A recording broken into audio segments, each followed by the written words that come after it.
Bonjour à tous, bonjour à tous. Dans 3 jours, le 2 avril, il y aura du changement dans le ciel de Bruxelles et de sa périphérie, changement de routes aériennes. Le moratoire sur le plan Wathelet doit entrer en vigueur. Avec quelles conséquences pour les Bruxellois? Quel est le prochain chapitre de cette saga? On va en débattre avec nos 5 invités. Merci de suivre ce débat sur le site info de la RTBF et sur l'antenne de Télé Bruxelles. Merci à vous, Muriel Berck, de co-animer ce débat. Tout de suite, Muriel, une question aux riverains, peut-être, de l'aéroport de Bruxelles. Ce sont les premiers concernés.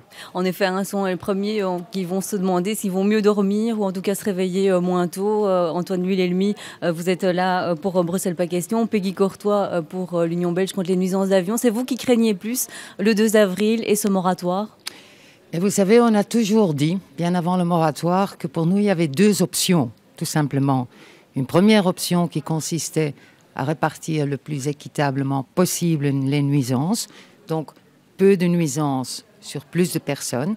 Bon, apparemment, cette stratégie ou ce souhait d'équité n'est pas suivi par la population, tout simplement. Nous n'avons jamais eu l'intention, je tiens à le dire, de tout rejeter sur les autres. Et vous étiez pour le moratoire? Non, c'est tout simplement... Je crois que la vraie question, et ça doit être la vraie question, c'est effectivement, est-ce qu'on choisit une répartition équitable? Si on dit non, et ça l'UBCNA l'a toujours dit depuis 10 ans, alors effectivement, il faut concentrer les nuisances, et M. Vuillelmy sera peut-être étonné, mais bien entendu, nous sommes d'accord de les concentrer sur les zones les moins densément peuplées. Maintenant, sur le 2 avril... oui, justement, je veux rajouter qu'à partir du 2 avril, on va reconcentrer sur des zones, mais qui ne sont pas des zones qui sont peu peuplées. Lesquelles, Peggy Courtois? Voilà, tout simplement, il y a les communes, on décolle de l'aéroport de Zaventem par la 25, le fameux virage gauche, ça veut dire Evere, Schaerbeek, Woluwe-Saint-Étienne, Woluwe-Saint-Lambert, Woluwe-Saint-Pierre, Grainem, Wezenbeek, Tervuren. Ça, c'est les communes qui vont être surveillées massivement à partir du 2 avril? Absolument, absolument. Et je pense que M. Serek sera d'accord avec moi de dire que Woluwe-Saint-Pierre n'est pas une commune particulièrement rurale et peu peuplée. Alors la parole à Benoît Serek dans 2 minutes, mais d'abord la réaction d'Antoine Vuillelmy. Vous êtes soulagé évidemment de ce moratoire? Écoutez, moi je crois que c'est l'ensemble de Bruxelles qui va être soulagé. Il faut bien voir que ce qui s'est passé le 6 février 2014, c'est que les Bruxellois ont découvert la mise en œuvre de ce qu'on appelle la 6e phase du plan Wathelet, c'est-à-dire un déplacement massif de décollage, d'une part sur un virage à gauche large, Etterbeek, Ixelles, Oderghem, Watermal-Boisfort, 400 000 personnes survolées, et d'autre part une aggravation du trafic sur la route du Canal qui traverse Bruxelles de part en part. On nous disait, enfin Melchior Wathelet nous disait, ça va survoler moins de monde. En réalité, ça survole 400 000 personnes également. Donc évidemment, on a multiplié le nombre de victimes et la contestation citoyenne qui s'en est suivie a été massive. Il y a eu une action en cessation initiée par Mme Uijtebroek. Il y a eu un désaveu de l'ensemble des partis politiques, à une exception près de ce plan. Et je pense qu'il n'y avait pas d'autre choix que de faire ce moratoire. Le Premier ministre, de ce point de vue-là, qui a dénoncé dès le départ la mise en œuvre de ce plan Wathelet, a pris ses responsabilités, puisque dans l'accord de gouvernement, il a été négocié le moratoire, et Mme Galland va le mettre en œuvre d'ici 2 jours. La réaction alors de Benoît Serek par rapport à ce que vous disiez, Peggy Courtois, c'est vrai que vous êtes le bourgmestre de Woluwe-Saint-Pierre, à la fois vous êtes à la région bruxelloise, c'est une ministre CDH, Céline Frémaux, qui est à l'environnement, donc la région bruxelloise souhaitait ce moratoire. Et vous, alors, quelle est votre position? Alors, quand vous regardez l'accord de gouvernement bruxellois, je pense qu'on doit être beaucoup plus nuancé par rapport à ce que vous venez de dire. L'accord de gouvernement bruxellois, qu'est-ce qu'il demande? Il demande qu'on élabore les routes sur base des zones les moins densément peuplées. Je pense qu'ici, tout le monde autour de la table sera d'accord pour appliquer ce principe.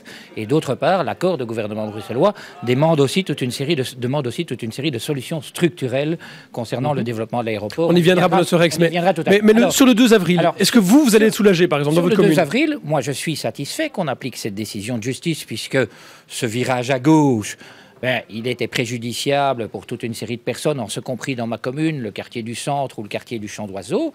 Mais la grande différence, c'est que la décision de justice du 31 juillet 2014 n'imposait pas le retour à une situation antérieure. Et c'est ça que je conteste. Moi, je ne conteste pas l'application de la décision de justice, au contraire, et ça soulage le quartier du Champ d'Oiseau, par exemple, dans ma commune, ça soulage Boisfort, Auderghem, on doit avoir une vision d'ensemble sur Bruxelles, mais par contre, on n'imposait pas que ça revienne sur les communes de Scarbeek, Evere, Woluwe-Saint-Lambert et Woluwe-Saint-Pierre. Il y avait d'autres alternatives. Je pense par exemple à la route du Ring, je pense par exemple à la route d'Ikea, mais là, lors de la formation du gouvernement fédéral, manifestement, les francophones n'ont pas eu assez de poids que pour imposer d'autres routes que le retour en arrière, qui avait d'ailleurs été déclaré illégal par des décisions de justice antérieures. Benoît Sorex, est-ce qu'on revient réellement en arrière? Parce que ce n'est pas ce que tout le monde dit, notamment Bernard Clairfaille, bourgmestre de Scarbeek, dit que ce n'est pas un moratoire et qu'on a créé de nouvelles routes. Est-ce que, par exemple, vous, Vincent Noël, vous connaissez ces nouvelles routes, vous les avez étudiées? Écoutez, je pense qu'il faut dire des choses claires et pas commencer à mélanger le passé, le présent et le futur. C'est quoi ce moratoire? Je suis absolument pas d'accord avec Monsieur Serex quand il dit que la décision de justice ne prévoyait pas le moratoire. Écoutez, il faut lire le dispositif et les motifs de l'ordonnance, et les motifs de l'ordonnance et les dispositifs disent bien qu'il faut en revenir à la situation antérieure au 6 février. Je ne vous ai pas interrompu. Non, c'est vrai, mais je vous le dis avec force, d'autant plus facilement que votre ministre, Madame Frémaux, a déposé, signifié cette ordonnance et demandé des astreintes pour que le retour à cette situation antérieure avant le 6 février soit sous peine d'astreinte imposée. M. Wilhelmy, c'est la vérité. Enfin, je veux dire, c'est incontestablement la vérité. Plus le grand virage à gauche et la route du canal. Et donc, vous êtes dans un grand écart dans ce dossier depuis toujours. Je rappelle que le plan Watley, c'est le plan que le CDH a soutenu. C'est le seul parti qui ne s'est pas départi de ce plan. On sait très bien que la situation était dramatique pour une très grande partie de Bruxelles, bien pire qu'avant. Comme elle l'était pour d'autres personnes mais c'est avant. vrai, mais Monsieur pire Devolve, encore. Mais attendez, moins, on va s'interrompre chaque fois comme ça, on n'arrivera pas à avoir un débat.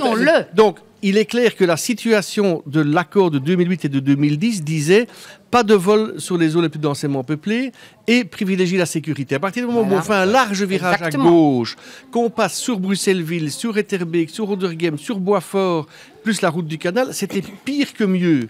Donc la première urgence qu'a fait la justice, c'est de dire stop avec cette situation-là qui est dramatique. Il faut en revenir d'abord, mais ce n'est pas la solution définitive. C'est ça que je m'empresse de dire. Et là, je suis d'accord avec Peggy Courtois. On en revient d'abord à la situation d'avant le 6 février. Et le gouvernement bruxellois l'a demandé sous peine d'astreinte. Donc, nous, au niveau du MR, en tout cas, on s'est engagé à ce que ce moratoire soit mis en place et on a tenu parole. Peut-être qu'Ecolo va pouvoir trancher un peu le débat ici qu'il y a entre le CDH, Benoît Sorex et Vincent Noël. Est-ce qu'on pouvait faire autre chose que le moratoire ou le moratoire était la seule solution? Non, attendez, moratoire, c'est une partie du puzzle. Et c'est une chose qu'il fallait faire à ce moment-là, c'était faire cette action en cessation environnementale. Moi, j'ai jamais dit qu'après ça, ça allait être le nirvana.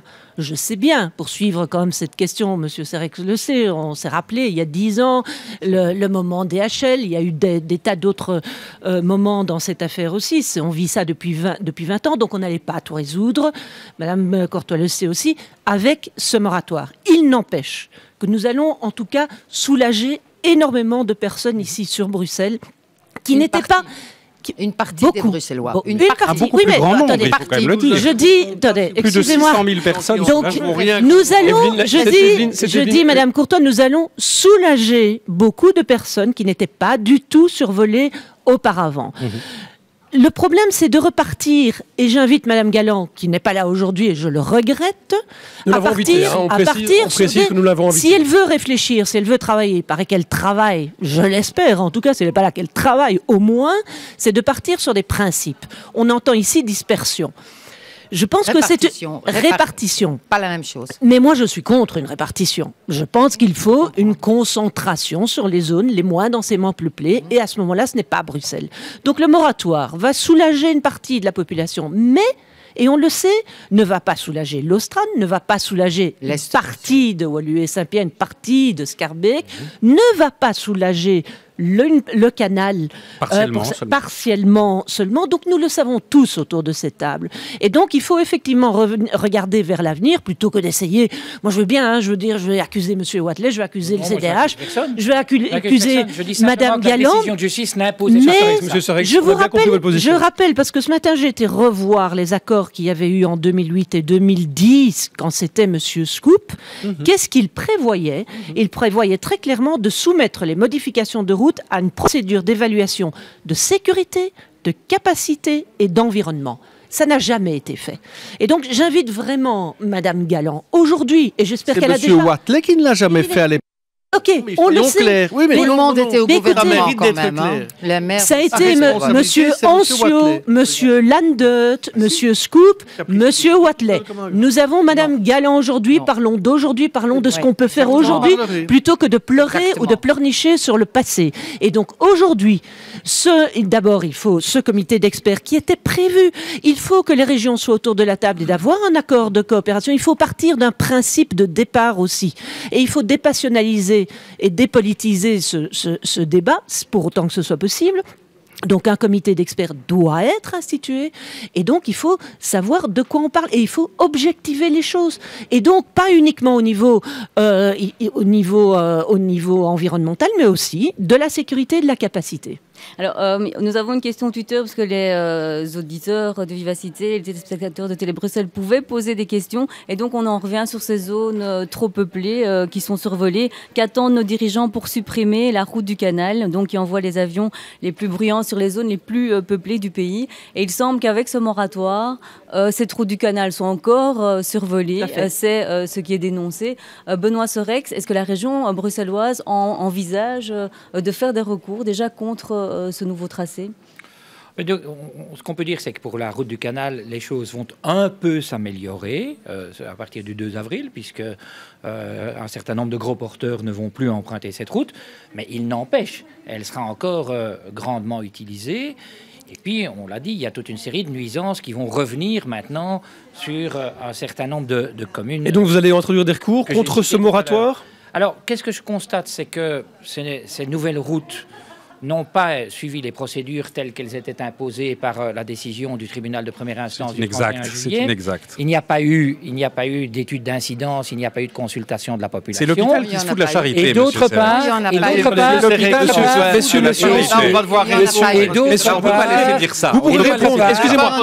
Vous pourrez répondre, mais vous laissez Benoît Sorex terminer. Merci. Grâce à l'intervention de la région bruxelloise, il y a un certain nombre de sonomètres complémentaires qui vont être placés sur le territoire de Bruxelles et qui nous permettront d'objectiver dans les prochaines semaines, puisqu'un certain nombre de sonomètres sont déjà placés aujourd'hui, d'autres le sont prochainement, et qui nous permettront d'objectiver les infractions aux normes de bruit bruxelloises suite à ces nouvelles routes qui vont être empruntées. Antoine Oulielmi, vous voulez réagir? Écoutez, nous sommes dans un état de droit. Quand un gouvernement prend une mauvaise mesure, une mauvaise disposition, qu'il y a une action en justice qui condamne cette disposition, eh bien on la retire. Quand on la retire, on revient à la situation antérieure. Il ne fallait évidemment pas d'études d'impact ou de concertation publique préalable pour revenir à la situation antérieure, sachant que ces mesures d'études d'impact, comme l'a souligné Mme Uttebroek, n'avaient pas été prises pour mettre en œuvre ce plan aberrant. Elles ont été condamnées. Non, elles ont été condamnées. Et donc, on en revient. Il n'y avait pas d'autre choix, Monsieur Sorex, il n'y avait pas d'autre choix que de revenir à la situation antérieure. Ni techniquement, pour des raisons de capacité, vous le savez bien, ni politiquement, et ni juridiquement. Parce que si vous aviez fait autre chose, M. Wathelet a essayé, il a balancé tous les avions sur la route du Ring. Immédiatement, procédure en conflit d'intérêts de la Flandre, vous auriez eu des recours dans tous les sens. Donc entre deux mots, se laisser faire par la Flandre. Ça n'est pas ça. Il y a une étape. Le moratoire était une étape indispensable pour ramener de la sérénité et pour épargner un maximum de victimes à Bruxelles. Maintenant, qu'il y ait un avenir et qu'il y ait d'autres avancées, M. Deholf l'a dit, d'autres avancées dans le futur à discuter, oui, on est bien d'accord. Mais sur le moratoire, je pense qu'on ne peut pas laisser dire ce que vous... Okay, on a bien compris votre position, M. Oulielmi. Peggy Courtois, le moratoire, vous allez... introduire des nouveaux recours contre le moratoire, contre ces nouvelles routes? Oui, je voudrais quand même préciser certaines choses. On parle de la route du canal, et effectivement, Je suis bien payée pour savoir que les nuisances, c'est particulièrement désagréable. Dire que la route du canal est une nouvelle route, non. Je ne sais pas qui l'a dit ici autour de la table, mais je l'ai entendu. Elle existe depuis 2003 et vous le savez très bien. Donc, il y a la route du canal. Il y a ce fameux virage gauche dont tout le monde parle, dont nous savons tous, et on peut, si vous voulez, tous ensemble faire le calcul du nombre de personnes survolées. Ça a été fait dans le rapport de l'ULB. Oui, l'ULB...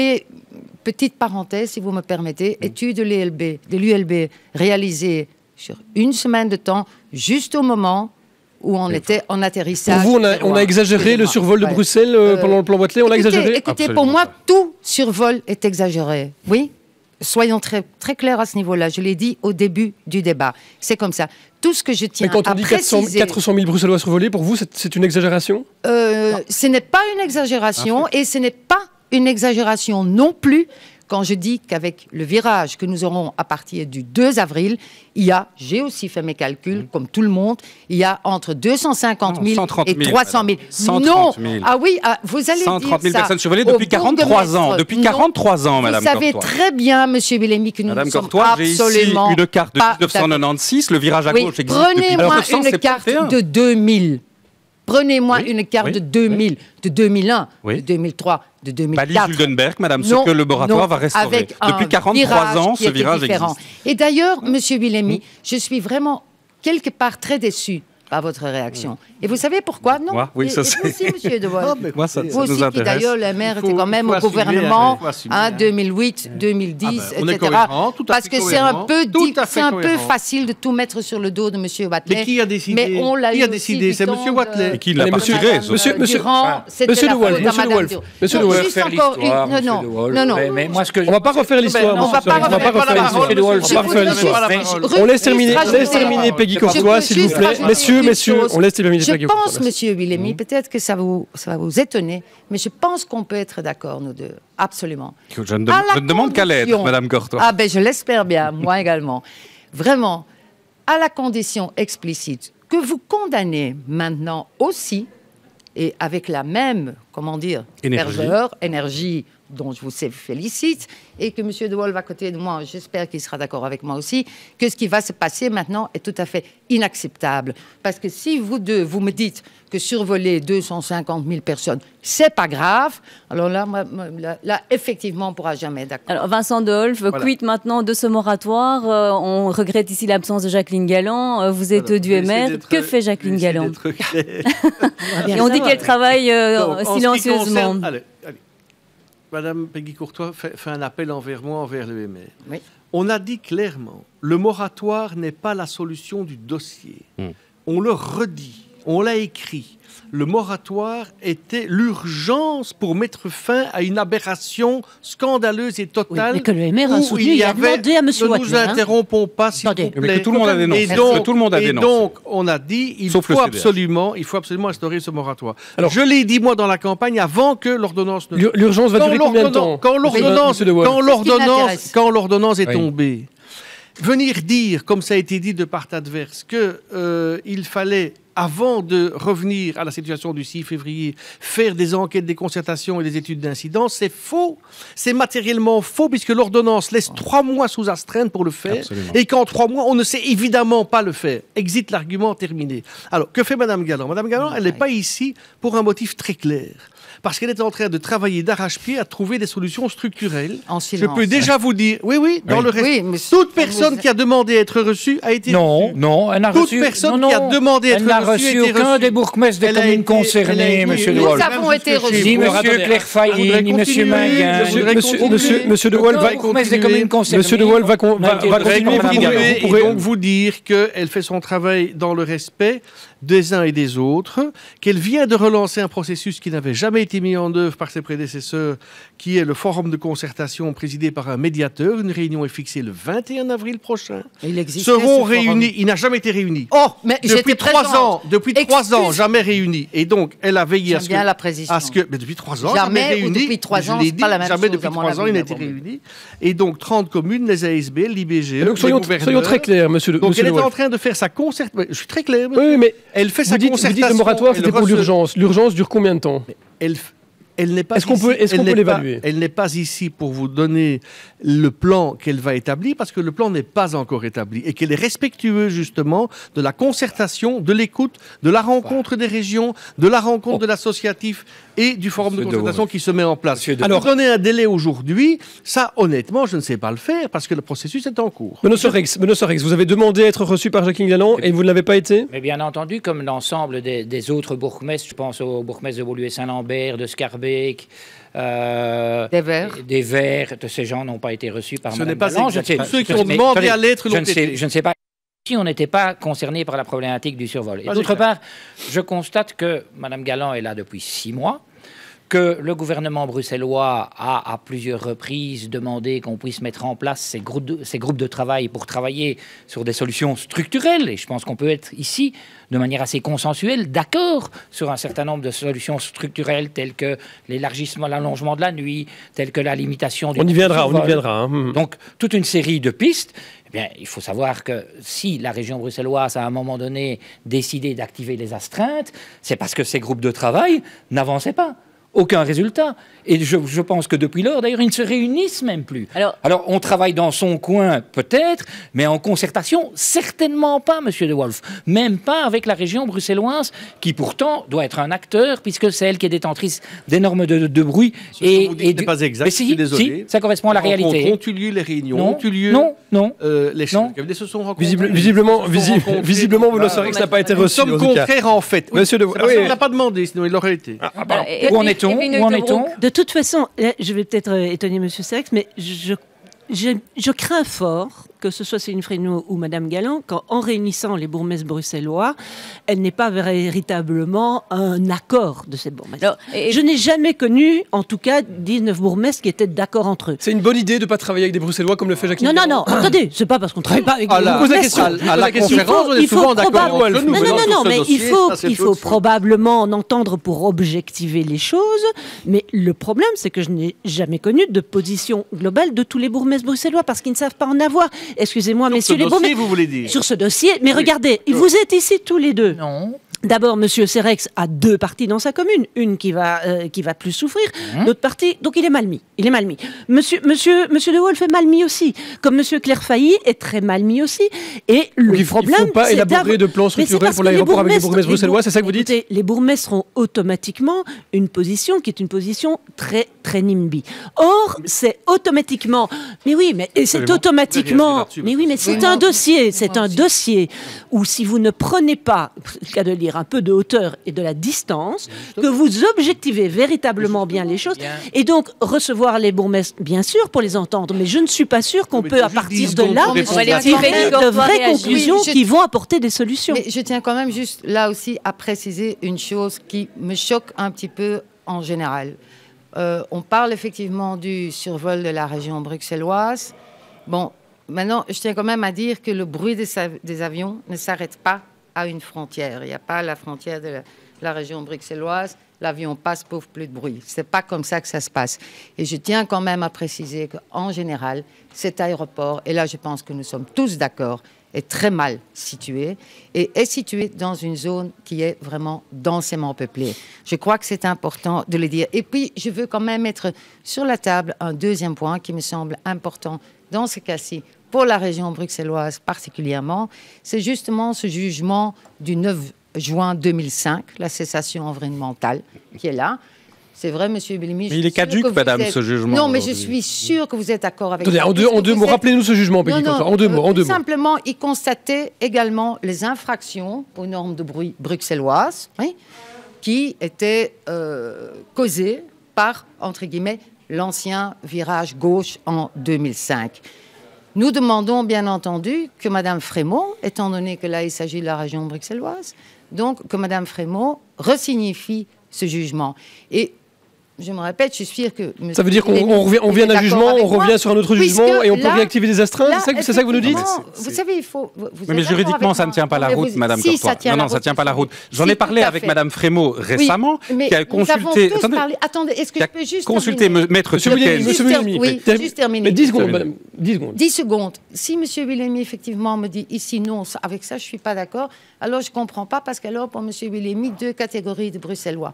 Pour moi, non. Nous sommes tous des citoyens. nous sommes tous on résume, Antoine. Voilà. Il y a une autre décision de justice qui condamne, si on veut, les routes qui vont être réactivées. Est-ce qu'il faut réactiver cette décision de justice ? Il y a eu des décisions de justice antérieures, en 2005, qui avaient condamné les infractions aux normes de bruit de la région bruxelloise causées par les mesures et les décisions du plan Ancio. Ce plan Ancio, il a été à 90% détricoté en 2009.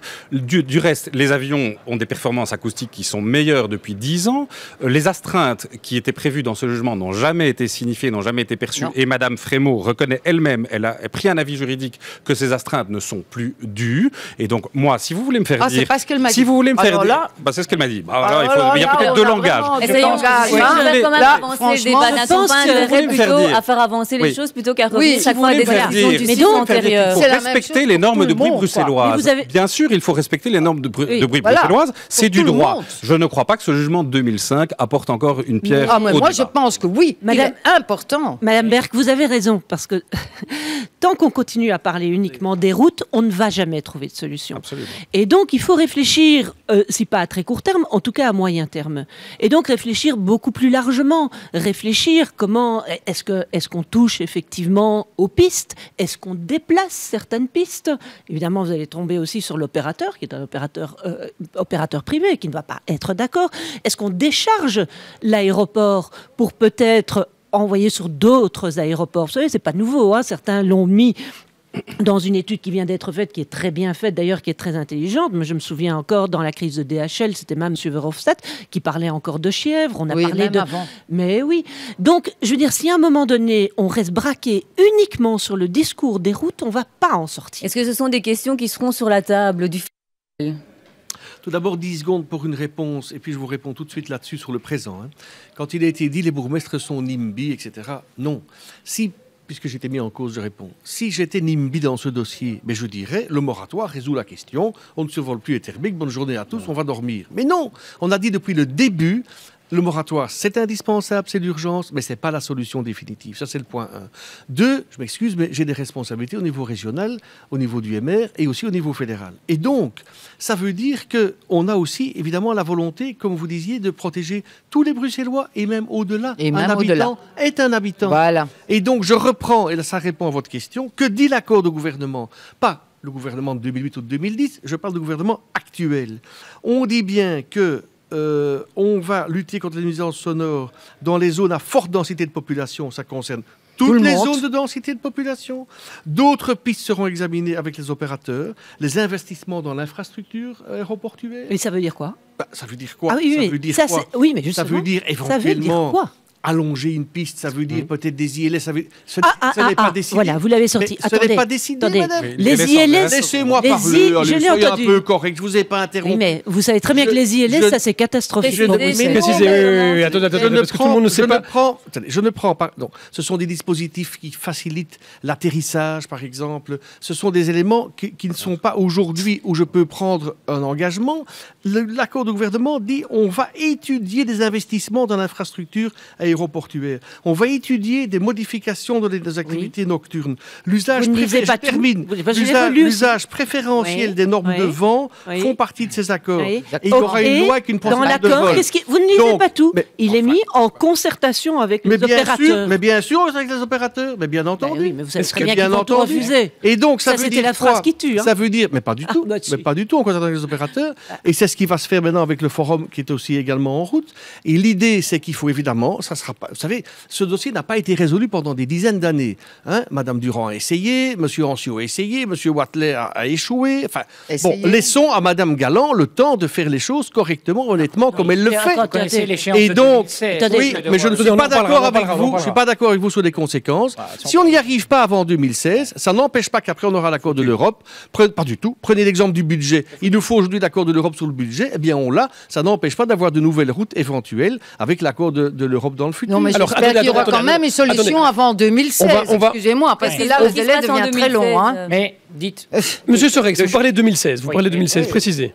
Moi, je voudrais quand même réagir. Non, la question est sur 2016. Parce que moi, je demande qu'on respecte l'ensemble des décisions de justice. À la fois celle de 2014 et également celle de 2005. Et je trouve que l'intervention de Mme Uttebroek sur le rôle des communes est quand même assez réductrice. Hein. Là, je partage le point de vue de M. De Wolf. Et je voudrais quand même saluer Mme Uttebroek. Non. Moi, vous savez très bien. Vous savez que vous avez eu un double dans le langage. Il y a des choses qui évoluent. Et moi, je salue la démarche de toute une série de comités de quartier ici à Bruxelles. De toutes les parties de Bruxelles. Il y a Uccle, il y a La Plaine, il y a Etterbeek, il y a Woluwe-Saint-Lambert, qui se sont fédérés et qui se mettent d'accord sur un certain nombre de principes. Alors les principes, c'est quoi? C'est l'interdiction de tout survol nocturne, c'est la définition d'un plan de vol diurne qui tienne compte des densités de population, c'est la fixation d'un plafond maximum pour le développement d'Aventem, c'est la planification d'une étude indépendante. Ça a toujours été dans l'accord de gouvernement bruxellois. Si Mme Galland met ça en œuvre, je pense que tous les Bruxellois peuvent défendre ça. Tous, Monsieur De Wolf, vous et moi. Ça, ce sont des principes qui amélioreront considérablement, et la preuve, c'est que tous les comités de quartier, quels qu'ils soient, où qu'ils soient une série de comités de quartier, mais ce n'est pas la première initiative. Nous sommes d'accord là-dessus depuis 15 ans, depuis 20 ans. Pourquoi est-ce que dans le cas des solutions structurelles, Madame Galland... Monsieur Wathelet l'avait en main aussi. Donc, on entame... Nous avons toujours été d'accord. S'il vous plaît, sinon on ne va plus rien comprendre. Les gens ne vont plus rien comprendre. Monsieur De Wolf, Madame Courtois, s'il vous plaît, les gens ne vont plus rien comprendre. On va parler de la prémoratoire. Monsieur Sorex l'a évoqué ici avec les solutions structurelles. Et j'ai envie de demander à Antoine Vuillelmy, c'est quoi la priorité en termes de solutions structurelles pour l'après-moratoire? Qu'est-ce qu'on fait avec cet aéroport? Quelle est la première mesure à adopter? Je vous remercie. C'est un point essentiel. Il faut d'abord rappeler, et je suis d'accord avec Mme Uttebroek, qu'il faut définir des principes. Alors nous avons, en tant que mouvement citoyen, toujours défendu les principes suivants. Évitement du survol des zones densément peuplées. Tout le monde est d'accord. C'est un principe clair. Respect des routes historiques. C'est-à-dire qu'il faut quand même tenir compte de l'historique de cet aéroport. Il y a des gens qui se sont installés en connaissance de cause à côté d'autoroutes aériennes et d'autres qui se sont installés dans des zones non survolées. Nous avons simplement demandé à Mme Galland de faire un historique de ces routes parce qu'on doit en tenir compte. Et des décisions judiciaires. Les normes, ça. Je ne partage pas du tout votre analyse juridique sur ce point-là.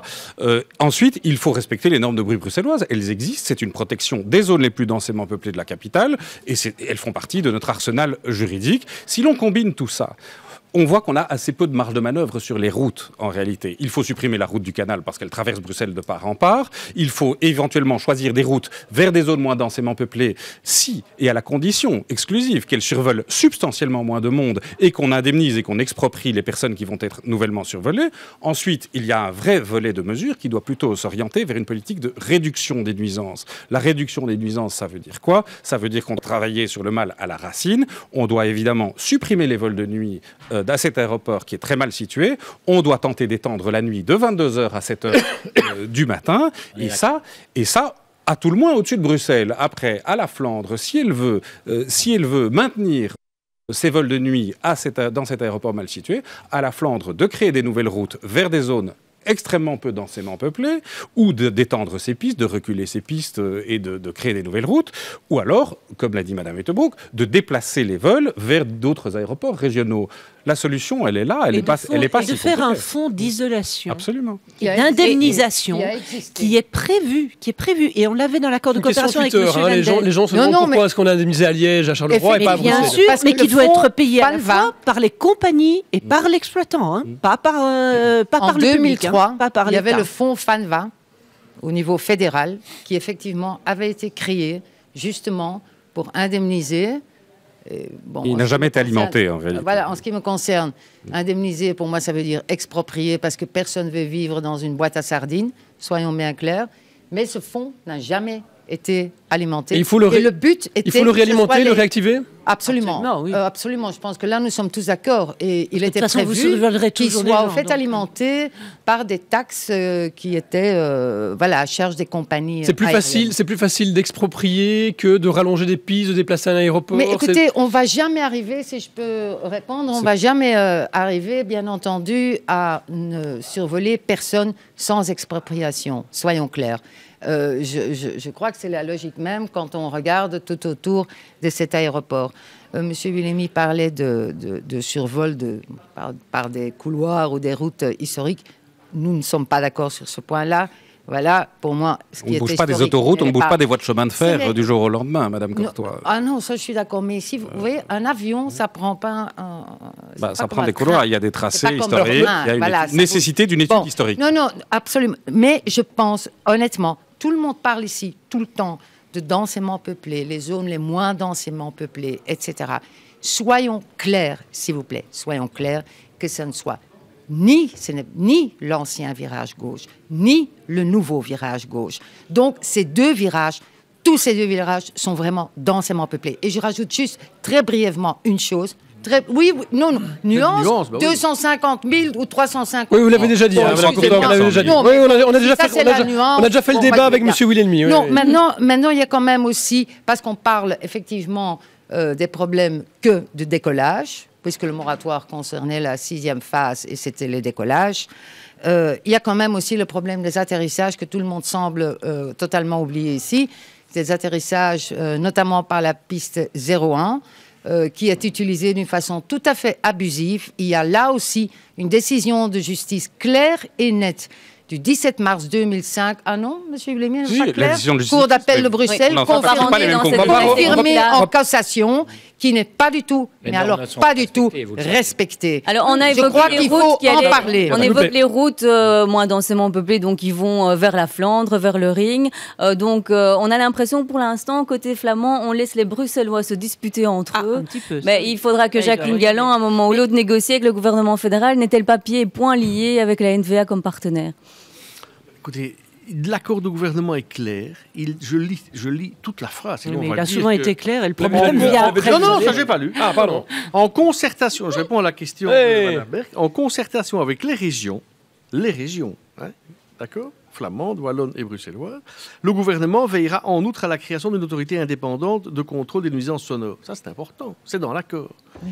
Elle y travaille, Madame Galland, et autour de l'aéroport. Un accord de coopération sera conclu avec la région de Bruxelles-Capitale. Il concernera la méthode d'application des normes de bruit à Bruxelles. Alors, sachons un peu raison garder. Le gouvernement a été installé depuis 6 mois.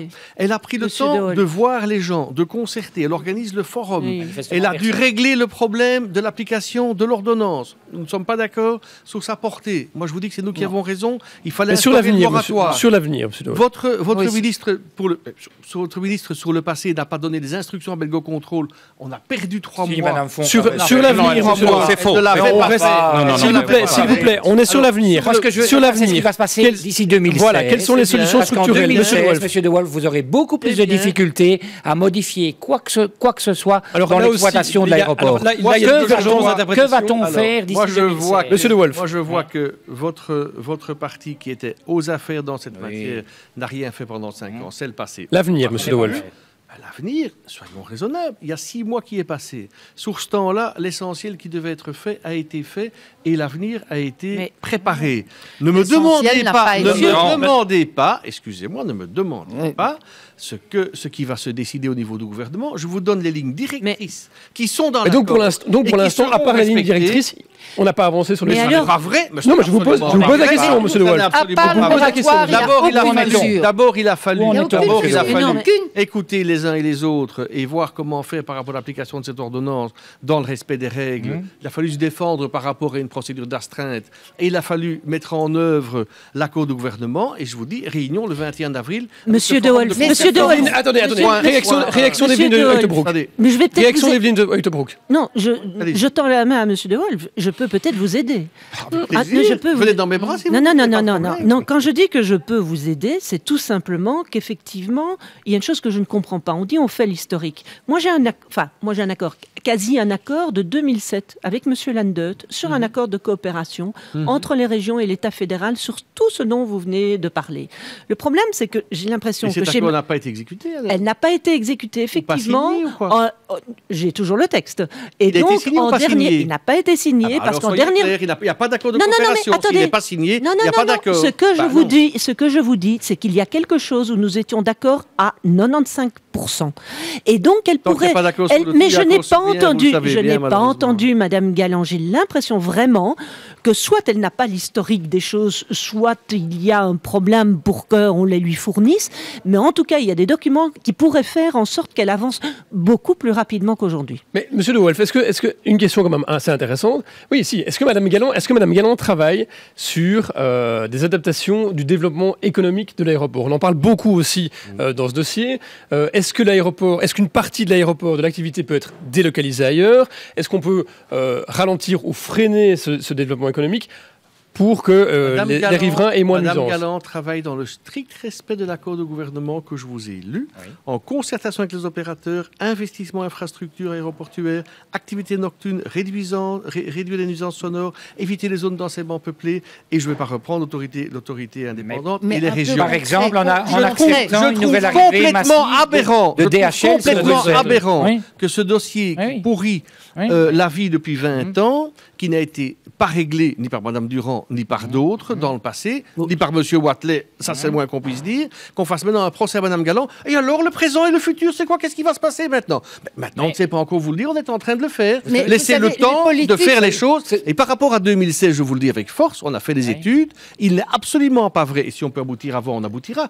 Mais si on ne sait pas aboutir avant 2016, ça n'empêchera pas que si un accord... Ça, c'est une nouvelle importante. Vous nous dites aujourd'hui qu'on n'aboutira pas avant 2016. Ça, c'est une information importante. Je dis, si jamais on ne devait pas aboutir, j'ai dit que j'espérais qu'on aboutisse, ce n'est pas ça qui va empêcher que l'Europe puisse accepter les décisions qui seraient prises. Il suffit d'obtenir l'accord comme on l'a eu pour le budget. Mais vous savez ce qui m'inquiète, Monsieur De Wolf?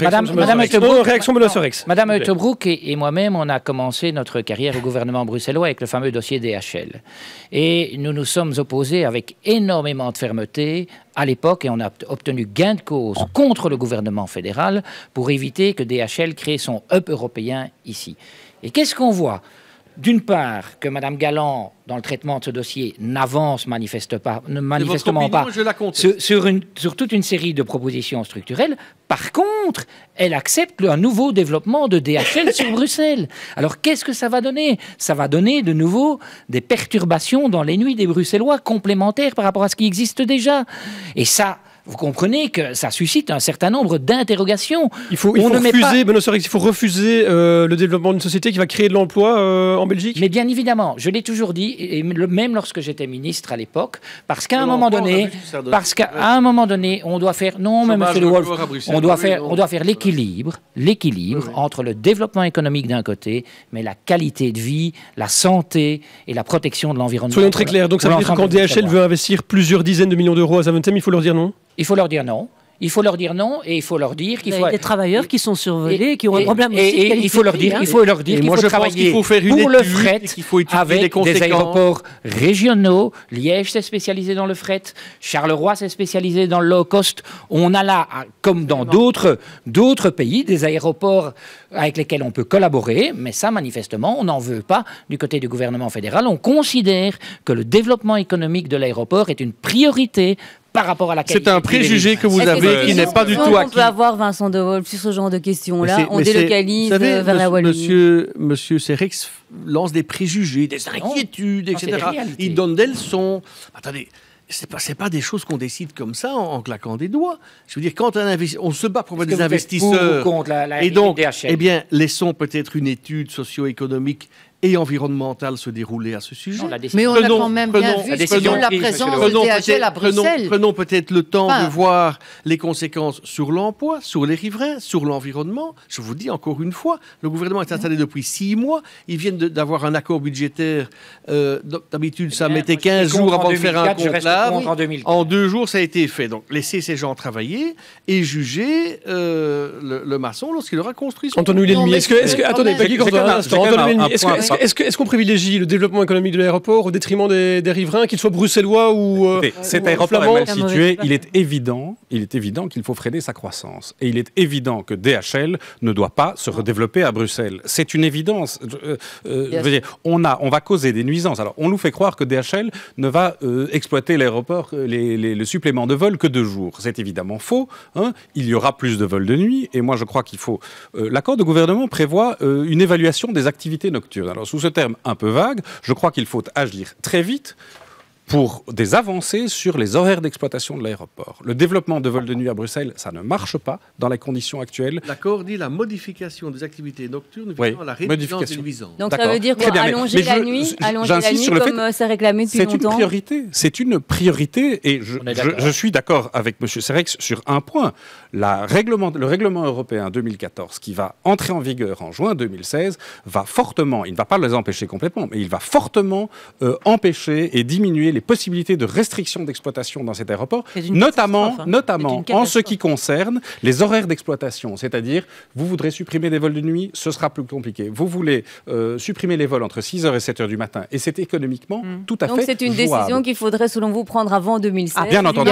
C'est la priorité. Non, parce c'est la priorité. Après la privatisation qu'il y a eu de l'aéroport il y a quelques années, qui était une première catastrophe, il y a ce règlement européen pour 2016 qui va en être une deuxième. Et donc, effectivement, Madame Galland n'a pas énormément de temps devant elle. Ça veut dire que si on n'allonge pas la nuit avant 2016, on ne pourra plus le faire après? Ce sera beaucoup plus compliqué. Beaucoup plus compliqué. Et donc, cette nuit, il faut l'allonger. Il y a plein de gens qui disent, mais enfin bon, c'est quoi cette histoire? Donc, quand on parle d'allonger, c'est passer de 6h à 7h. C'est simplement très facile. Vous prenez le nombre d'infractions, et on a le cadastre, et vous voyez que la grande proportion des infractions se font entre le 6h et 7h.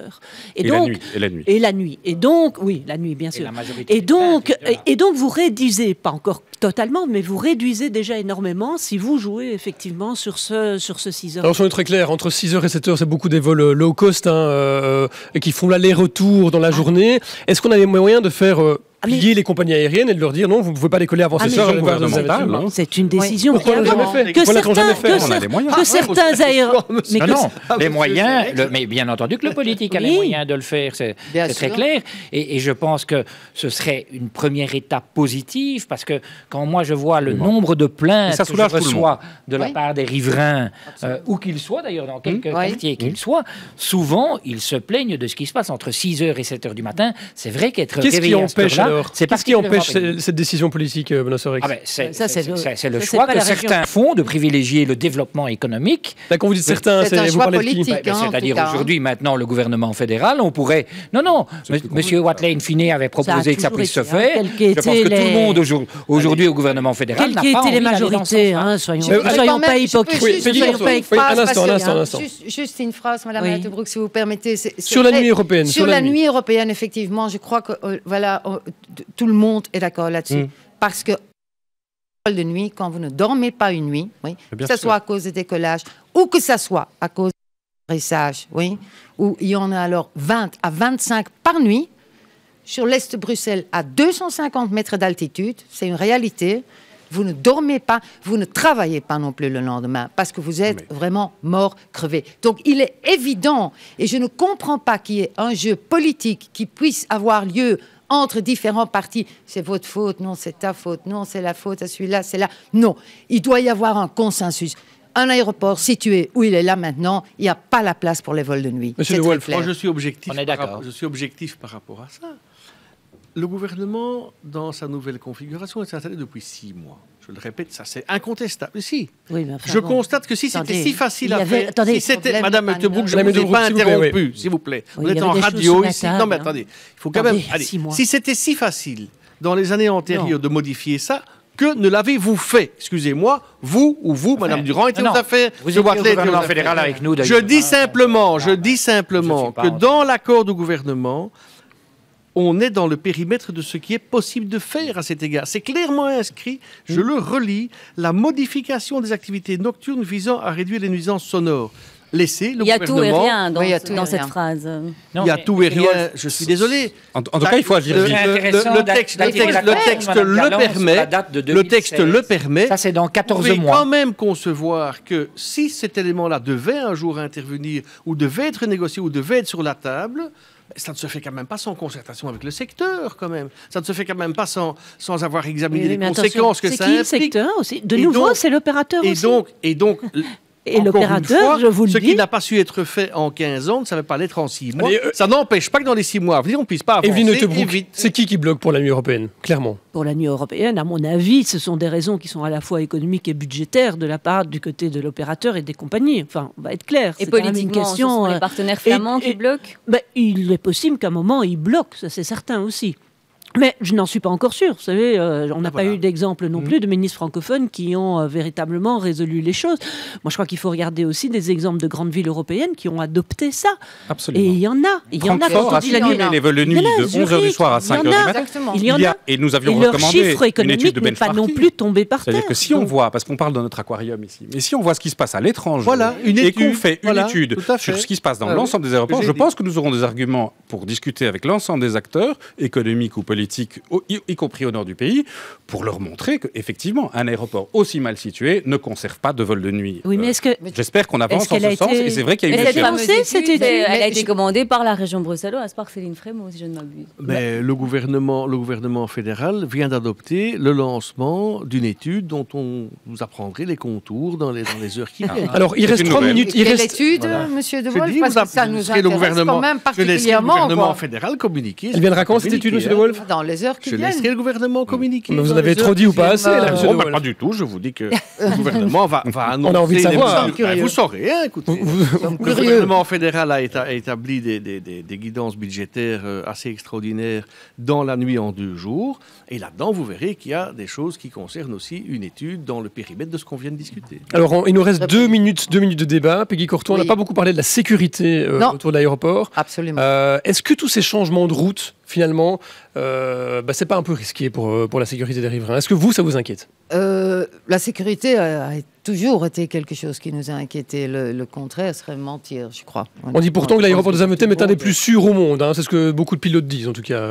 Ah oui, non, mais je sais bien. Je veux dire, vous allez en Allemagne, on va vous dire Francfort est un des aéroports les plus sûrs au monde. Bon, voilà, tout le monde va le dire de son propre aéroport, soyons clairs.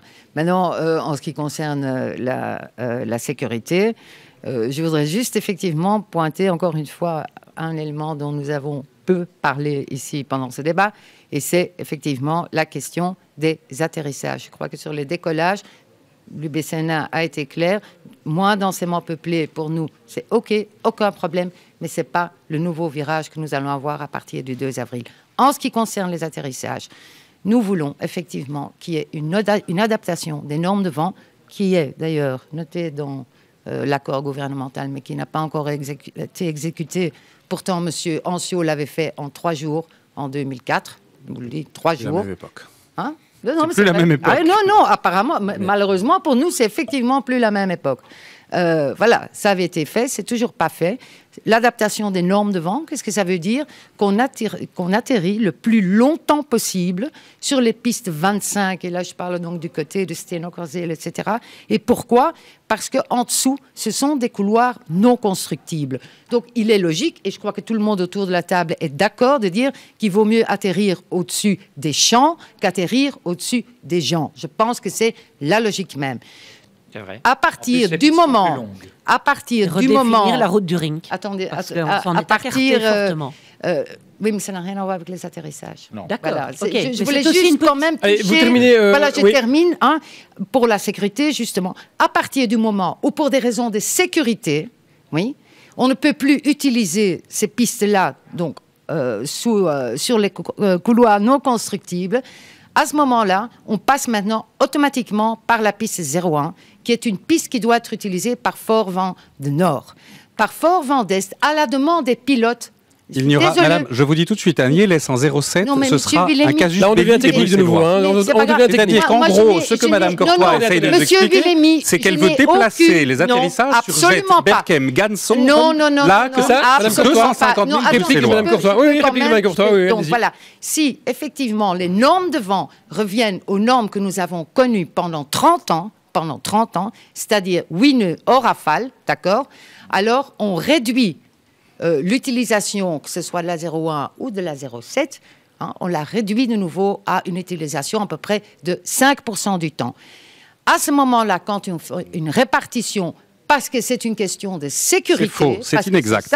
Mais non, c'est tout à fait exact. C'est inexact. Et c'est une demande des pilotes, monsieur Willem. Non, parlez à la BECA, parlez au syndicat des pilotes. Mais oui, j'ai parlé à la BECA, on souvent. donne plus d'importance à la sécurité qu'aux nuisances. C'est le critère qui Moi, je trouve que la sécurité doit effectivement... Et c'est le cas. Et c'est le cas, c'est ce que Bego Control fait, c'est le cas. On doit arrêter de raconter n'importe quoi. Ce n'est pas le cas, et vous le savez très bien. En atterrissage sur la piste zéro, c'est faux. Et ce depuis des années. Non, c'est pas le cas. Monsieur Willem, même les normes qui sont des normes de vent qui sont aujourd'hui... Non, on ne les respecte pas. On ne les respecte pas et on utilise de plus en plus la piste qui est la plus courte.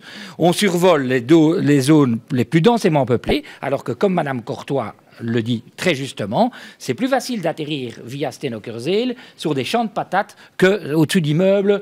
Et là, vous êtes d'accord. Mais nous sommes d'accord. C'est là-dessus, vous êtes d'accord, c'est très bien. C'est bien. On refermer ce débat. Voilà. Merci beaucoup d'avoir été les invités. On peut encore en parler pendant des heures et des heures. On attendra avec impatience. L'invitation. On attendra donc avec impatience l'étude du fédéral qui devrait sortir d'ici quelques heures, Monsieur De Wolf, d'ici quelques jours. Vous n'avez pas dit ça. Vous l'avez dit. Et on l'a entendu. Voilà, donc merci à tous d'avoir participé à ce débat. On suivra évidemment ce dossier sur Télé Bruxelles, sur la RTBF. Et puis bon, voilà, pour un prochain débat, on se retrouve prochainement. À bientôt. À bientôt. Merci.